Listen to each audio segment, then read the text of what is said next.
Bienvenue à toi, déesse qui s'ignore peut-être encore. Je m'appelle Ellie, je suis énergéticienne, maître Reiki et alchimiste des lieux. J'ai voulu ce podcast comme une boîte à outils spirituelle pour t'accompagner sur ton chemin d'éveil. Dans cette série spéciale consacrée aux blessures de l'âme, nous allons explorer chacune d'elles avec un épisode où je t'expliquerai comment ces blessures invisibles façonnent nos choix, nos relations et parfois même la façon dont on se voit soi-même. Mais derrière chacune d'elles se cache aussi une opportunité, une clé pour grandir, guérir et retrouver ton rayonnement. Pour t'y aider, tu trouveras après chaque épisode une méditation associée. Prête à plonger dans ce voyage intérieur ? Alors installe-toi confortablement et laisse-toi guider par ma voix. Alors aujourd'hui, on va plonger dans une blessure un peu différente des autres. Elle est plus profonde, plus subtile, c'est la blessure de séparation.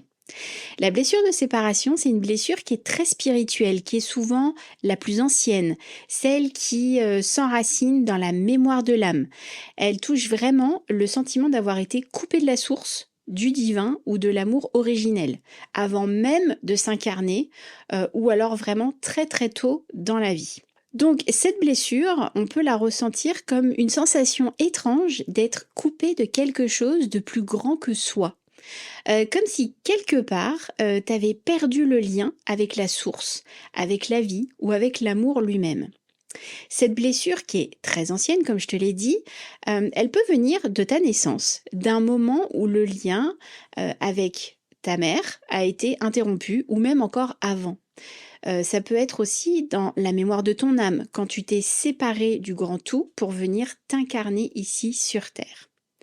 Si tu as déjà ressenti une nostalgie complètement inexpliquée, un grand vide intérieur, une impression de manque d'unité, tu portes du coup peut-être cette blessure. Alors on va du coup explorer un petit peu les origines de cette blessure, de d'où elle vient, à partir de quand. Comme je te l'ai déjà un petit peu dit, il y a déjà à la naissance ou dans la petite enfance.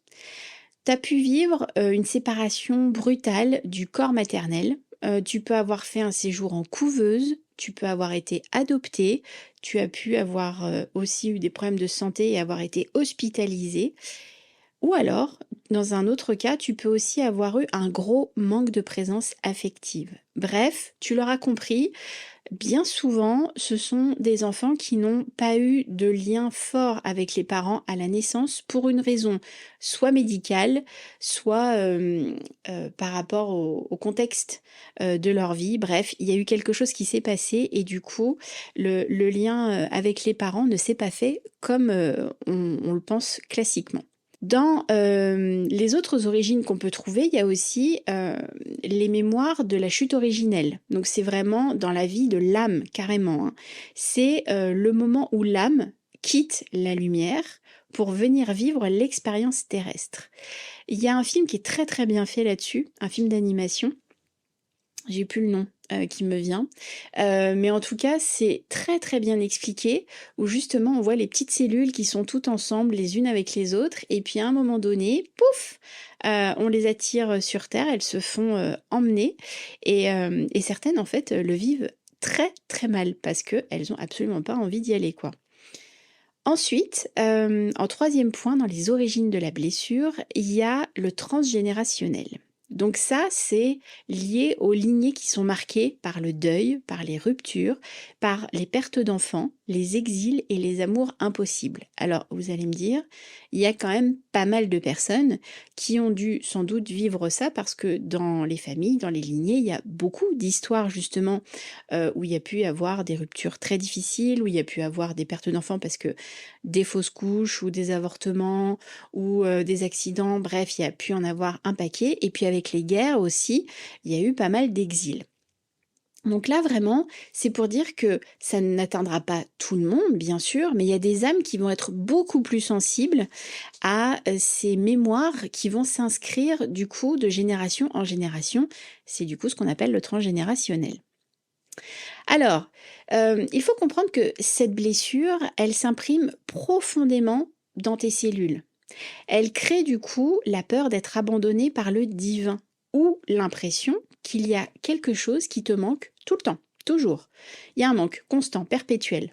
Et même quand tout semble aller bien, tu as l'impression qu'il te manque un truc. Tu vois, il n'y a pas cette complétude, il y a toujours ce manque, tu es toujours à la recherche de la dernière pièce du puzzle, alors qu'en fait, en fin de compte, c'est une illusion. Il ne manque pas de pièces, tu as toutes les pièces du puzzle, c'est juste que tu as l'impression qu'il manque quelque chose. Alors, comment tu peux vivre cette situation dans ta vie quotidienne? Comment tu peux vivre cette blessure dans ta vie quotidienne?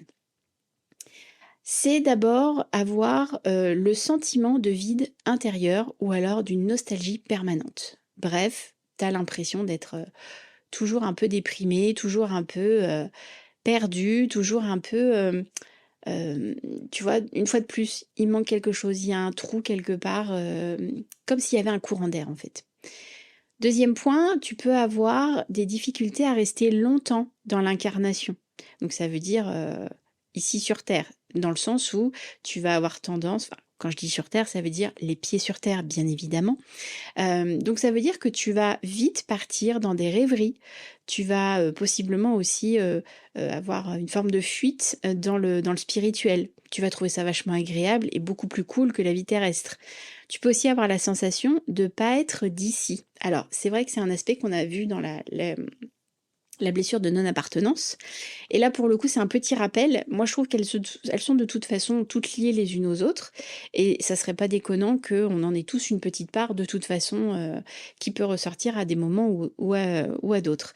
Mais là, pour le coup, je sais qu'il y a des personnes qui ont des fois l'impression d'être, par exemple, nées en France, mais elles se sentent attirées par un autre pays dans le monde. Elles se disent que la France et la culture, ça leur parle pas du tout.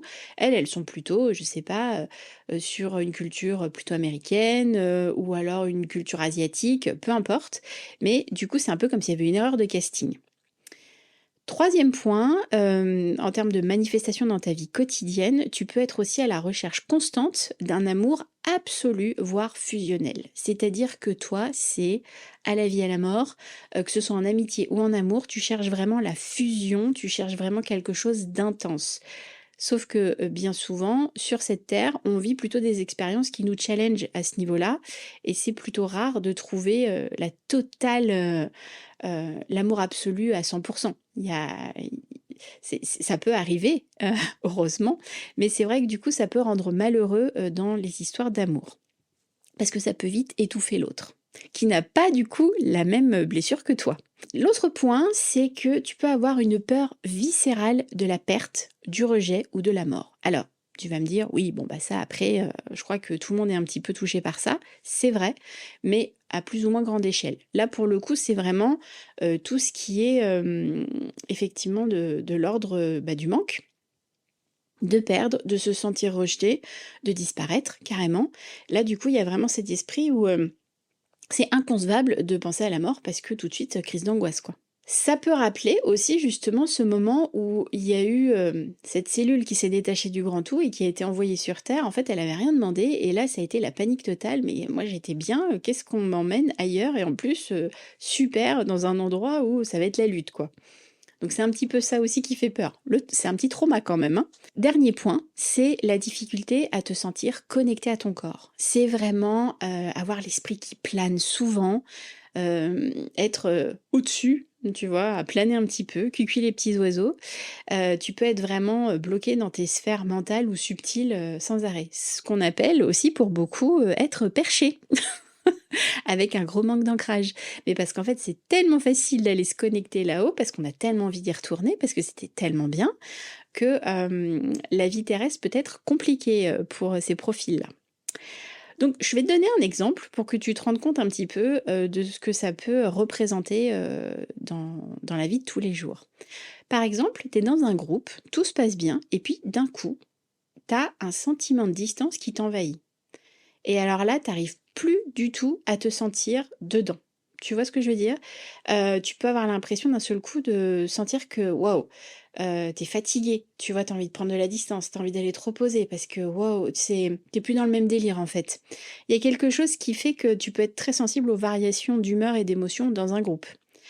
Autre exemple, tu vis une relation d'amour intense, mais tu ressens toujours un manque. Donc un besoin d'unité qui est impossible à combler. Donc ça veut dire que ça peut créer aussi des situations où il peut y avoir de grosses, grosses crises de jalousie, de grosses crises d'angoisse, parce que toujours l'impression que l'autre n'est pas à 100%, alors qu'en fait c'est faux, c'est juste notre perception qui est, comment dire, qui est biaisée en fait.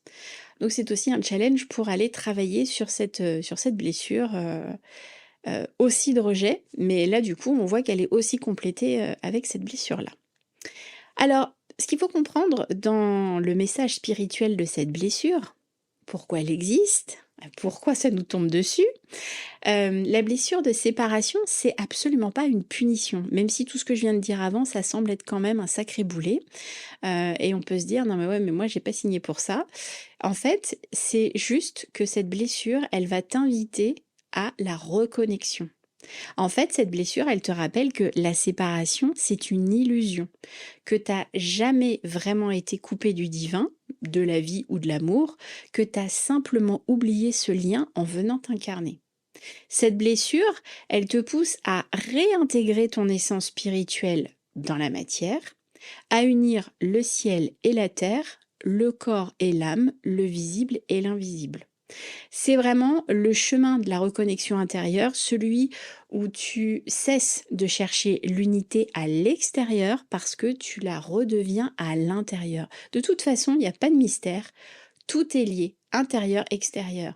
En toi, chez toi, tu vois, il y a vraiment cet aspect, si en toi c'est calme, eh ben ton environnement sera calme. Si c'est le bazar, ça part dans tous les sens, forcément ta vie sera complètement déglingo. Donc je vais t'apporter quelques clés de guérison. Tout d'abord, c'est revenir dans le corps. Ça, je crois que c'est une des choses à faire qui peut prendre le plus de temps et qui peut être le plus difficile, parce que là, ça va être beaucoup de pratiques d'ancrage douce. Attention, hein, de l'ancrage doux. Ça veut dire qu'on ne se met pas la pression. C'est d'abord la respiration, parce que la respiration, c'est le souffle de vie, c'est se recentrer, c'est se réaligner. On mésestime la puissance de la respiration. On s'en rend compte de plus en plus, hein. C'est vrai qu'il y a beaucoup, beaucoup de progrès par rapport à ça. Mais le souffle, pour la plupart, on est tous très déconnectés de notre respiration. Et j'ai plusieurs personnes qui me disent souvent: ah bah oui, je me rends compte que quand je fais de la cohérence cardiaque avec toi, bah, ça veut dire que je ne respire pas régulièrement.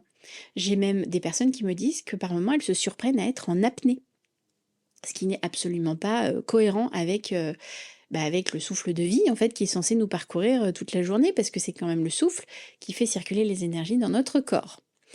Ensuite, il y a la pratique du yoga. Alors, je sais qu'il y a une multitude de yoga. T'es pas obligé de faire non plus le yoga acrobatique où tu sais que tu pourras pas faire le poirier droit. Il y a aussi des yogas qui sont très doux et qui permettent, une fois de plus, de venir s'ancrer en douceur, se reconnecter à son corps.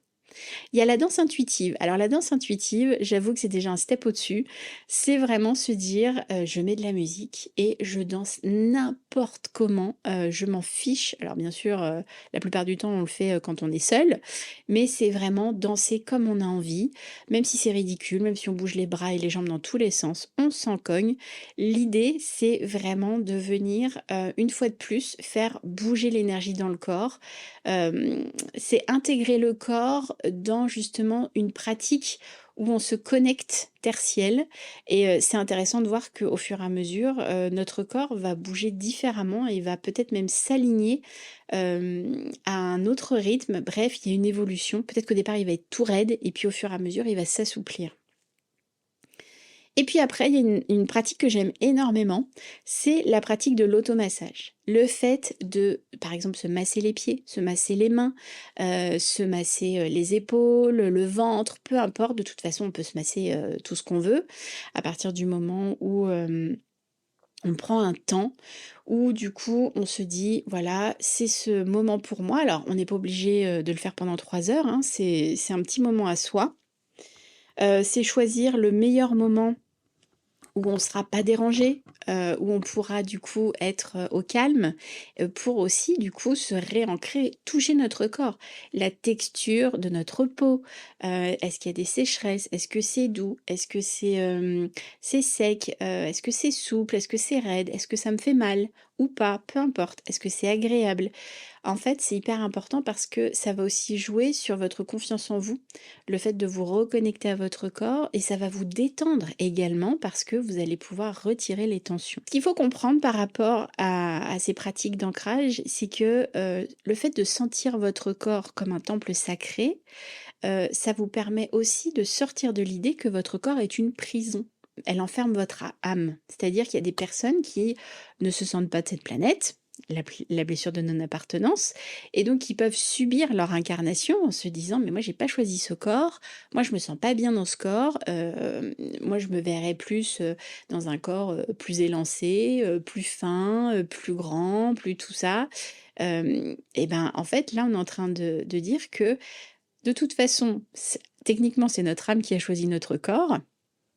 Ça va peut-être pas plaire à tout le monde quand je vais dire ça, avec ses qualités et ses défauts, et c'est bien pour une bonne raison. Il y a quelque chose à y comprendre, et c'est pour ça qu'en fait, hem, réapprendre à aimer son corps, même quand il change, quand il évolue et qu'il a plus la forme qu'on lui a connue et qui nous a plu au départ, c'est vraiment un challenge, mais ça va faire toute la différence aussi dans cet ancrage. Deuxième point, c'est réactiver le lien de la terre-mère. Donc ça va être marcher pieds nus, méditer au contact des éléments, l'eau, le vent, le feu, la terre. C'est ressentir que la terre, elle t'accueille, elle te porte, elle te nourrit. Elle n'est absolument pas séparée du divin, elle est vraiment une forme d'expression du divin, justement. Alors, bien évidemment, on peut, tout de suite s'imaginer, on voit ceux qui font des câlins aux arbres, ceux qui, courent, dans les champs ou, dans la prairie, pieds nus en disant: «Oui, je suis libre», ce genre de parodie, oui, tout de suite on peut passer pour un illuminé quand on fait ça. L'idée, c'est pas de le faire de cette façon-là. On peut le faire en intériorité, en posant simplement ses pieds, dans la terre, au sol, dans l'herbe, dans le sable, partout en fait, et se dire que on se sent connecté à l'énergie de la terre. C'est vrai que pendant les vacances, on a plus souvent tendance à avoir les pieds nus, parce qu'on marche souvent, sur la plage, on va marcher, peut-être dans le sable, dans l'eau. Il y a d'ailleurs même des parcours dans certains parcs où justement on doit marcher pieds nus sur, plein de textures différentes. C'est assez chouette en fait de le faire parce que même si, sur certaines textures c'est pas très agréable, mais en fait ça nous fait vraiment nous prendre conscience, bah, des ressentis qu'on peut avoir dans le corps et des différentes textures. Donc c'est, plutôt quelque chose de sympa parce que les pieds tout le temps enfermés dans les chaussures, en l'occurrence, on se coupe de ces sensations-là. Donc, pareil, je voudrais revenir sur le fait de méditer au contact des 4 éléments. Il y a une méditation que j'aime beaucoup, c'est avec l'eau. C'est-à-dire que soit, bien sûr, si on peut le faire, les pieds dans l'eau, c'est génial. Si on ne peut pas, on peut aussi le faire chez soi avec un bol d'eau, par exemple, et on va venir plonger ses mains dedans. Alors, ça peut être un bol de chaque côté, ou alors simplement que d'un côté, comme on préfère. Et c'est vraiment être au contact de l'eau, toucher l'eau pendant la méditation. On peut aussi rajouter une bougie pour le côté feu. Le côté vent, bah, si on peut le faire à l'extérieur, du coup on a la brise de l'extérieur, mais l'idée c'est pas non plus d'allumer le ventilateur pour se faire une ambiance totale 4 éléments. Et puis la terre c'est pareil, si on peut le faire dehors c'est génial. Après on peut aussi du coup, plutôt que l'eau, si vous préférez, mettez votre main, je sais pas, dans de la terre, si vous êtes dehors, dans un bac, avec des fleurs, votre fleur préférée, si vous le souhaitez. Bref, voyez un petit peu comment ça vous parle, mais il n'y a aucune obligation, bien évidemment. Mais c'est voilà, pour les personnes qui ont besoin que ça soit un petit peu plus matériel, ressentir les choses, ça peut être aussi, des bons tips. Troisième point, c'est vous reconnecter au cœur. Donc c'est vraiment visualiser un fil d'or qui relie ton cœur à celui de l'univers. Ça, c'est hyper puissant quand on le fait. Pour le coup, moi je sais que ça me crée à chaque fois une ouverture du cœur, ce qui fait que j'ai l'impression d'un seul coup de respirer 3 fois mieux. C'est juste fou. Donc, je conseille vivement de le faire. Si pour vous aider, c'est plus simple de poser votre main sur votre cœur, n'hésitez pas. Ça va venir amplifier l'énergie au niveau du cœur et du coup, la puissance sera plus forte. C'est pratiquer la gratitude. À ce moment-là, en fait, quand vous avez l'ouverture du cœur, c'est vraiment être dans cette forme de gratitude, de remercier pour, comment dire, pour ce que la vie, elle a créé pour vous, pour le lien qui vient d'être créé aussi avec l'univers. Bref, c'est d'être vraiment dans cet instant où on réfléchit plus à rien et on remercie tout simplement. On vit le moment. 4e point, c'est guérir la mémoire de la naissance. Alors, tu peux te visualiser sortant d'un cocon de lumière et tu vas retrouver les bras d'une présence aimante. Ça peut être une mère terrestre ou une mère divine. Ça peut être aussi auprès d'un animal totem qui te représente pour toi la maternité. Ça peut être une louve, par exemple. Bref, voir en fait, ce qui te parle le plus, là où tu te sens le plus à l'aise. Je sais qu'il y a des personnes qui aiment, comment dire? Se connecter à des divinités, par exemple, la Vierge Marie, Isis. Ça peut être aussi justement une occasion d'aller, vous mettre dans les bras de ces archétypes pour justement ressentir cet amour maternel parce que, en l'occurrence avec la Vierge Marie surtout, ça se ressent très rapidement en fait, elle est très maternante. Par rapport à cette mémoire de naissance, ajoutez une petite phrase pour venir vous sécuriser. Par exemple, vous dire: «Je suis en sécurité, je suis reliée, je suis née de l'amour et j'y retourne». Donc en fait, c'est vraiment pour vous dire que, c'est une boucle et vous allez retourner à la maison. Ça vous donne l'impression de ne plus être perdu, en fait. C'est de savoir que tout est cyclique et qu'à un moment donné, en fait, on est là où on doit être, c'est OK, il y a pas de danger et puis pouf, quand le moment sera venu, on retournera, retrouver nos copains et nos copines, dans ce grand tout. Ensuite, dernier point, c'est exprimer la nostalgie de ton âme. Là, tu vas pouvoir soit écrire, ou chanter carrément cette nostalgie au lieu de la subir. Moi, je suis convaincue qu'il y a énormément de chanteurs ou de poètes qui se sont inspirés de cette nostalgie de l'âme pour vraiment la chanter parce que je trouve que certaines chansons prennent tellement aux tripes, je trouve que ça parle tellement, c'est tellement puissant que le fait de le chanter, effectivement, va amener une vibration plus douce, va venir apaiser et guérir. D'ailleurs, c'est pas pour rien, on le remarque, quand, les enfants pleurent, souvent qu'est-ce qu'on fait? On les prend dans les bras, on les console et puis, quand on les berce, on chante. Donc il y a vraiment cette idée que le chant a une vibration particulière qui va venir apaiser. Donc, tout ce qui est l'art en général, la création, la musique, c'est vraiment des ponts naturels entre les mondes. Donc, autant s'en servir pour s'apaiser, pour se soulager. Bon, après, si on n'est pas doué en chant, c'est pas grave. On peut simplement écrire. On peut aussi murmurer, on peut, comme on dit, meumer, pas forcément, voilà. Puis on peut aussi chanter quand personne ne nous écoute, et c'est ok en fait. On laisse sortir ce qui a besoin de venir. Donc en conclusion, la blessure de séparation, elle nous rappelle que la distance entre toi et la source, elle a jamais existé. Tu n'as jamais cessé d'être relié. Tu as juste besoin de le ressentir à nouveau. Chaque fois que tu respires, que tu aimes, que tu ris, que tu poses un pied sur la terre, tu es sur la connexion. Tu es dans cette connexion. Tu es à la fois humaine et divine, tu es matière et lumière, fille du ciel et de la terre. Et si tu doutes encore, pose une main sur ton cœur et murmure-toi cette phrase. Je suis une avec la vie, je ne suis jamais seule. Tu as aimé cet épisode ? Je t'invite à liker, partager, commenter et t'abonner pour ne pas louper les suivants. Merci pour ton aide et ton soutien. Et si tu souhaites aller plus loin, je propose des soins et des guidances personnalisées pour te libérer de tes blocages et ainsi retrouver le chemin de ton bien-être. Tu trouveras les liens en description. Je te donne rendez-vous la semaine prochaine pour découvrir un nouvel épisode. Alors d'ici là, sois prête à accueillir le changement et la magie dans ta vie. Wake up, déesse!